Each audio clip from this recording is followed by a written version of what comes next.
असं वाटतं की अतिशय चुकीचं आहे। अशा प्रकारे विधान भवनामध्ये ज्यावेळेस चर्चा चालते त्यावेळेस आपलं कामकाज नसलं तरीही आपण त्या ठिकाणी सिरियसली बसणं गरजेचं आहे। साधारणपणे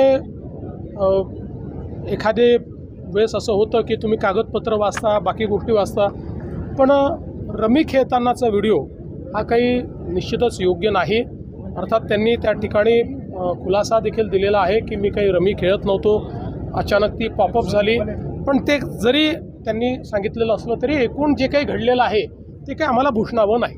उच्च न्यायालयाने जो खरं तर निर्णय दिला आहे त्यामुळे कुठेतरी आता असं एक्सटर्नल कंट्रीजमध्ये होऊ शकतं की आपण भारतामध्ये काही केलं आपल्याला कितीतरी वर्षांनी निर्दोष सुटका होऊ शकते, हा एक संदेश जाईल का या एका? नाही, मला असं वाटतं एका निर्णयाने असा संदेश वगैरे जाण्याचं काही कारण नाही आहे। शेवटी भारतामध्ये एक फ्री अँड फेअर ट्रायल होते, त्याच्यामध्ये न्यायाधीश आपला निर्णय देत असतात। आता आपण उलटा विचार केला तर अनेक मोठ्या लोकांना, मोठ्या म्हणजे ते मोठे नाही आहेत, नालायक आहेत, पण अशा नालायक लोकांना मोठं त्या ठिकाणी आतंकवादी घटना ज्या लोकांनी केल्या त्यांना फाशीची शिक्षा देखील आपल्या न्यायालयाने दिलेली आहे। त्यामुळे असं काही समजायचं कारण नाही आहे। आपल्या सगळ्यांकरताच हा निर्णय अतिशय शॉकिंग अशा प्रकारचा निर्णय आहे।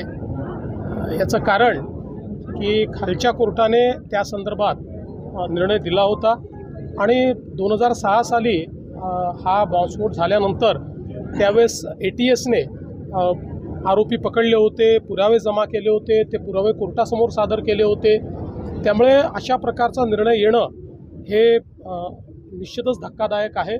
मी अजून काही पूर्ण निर्णय वाचलेला नाही, पण मी तात्काळ आपल्या जे काही वकील आहेत त्यांच्याशी चर्चा केली आणि त्यांना मी सांगितलेलं आहे की आपण सुप्रीम कोर्टमध्ये याला चॅलेंज केलं पाहिजे आणि आमचा प्रयत्न आहे की लवकरात लवकर सर्वोच्च न्यायालयामध्ये जाऊन या निर्णयाला आम्ही चॅलेंज करू।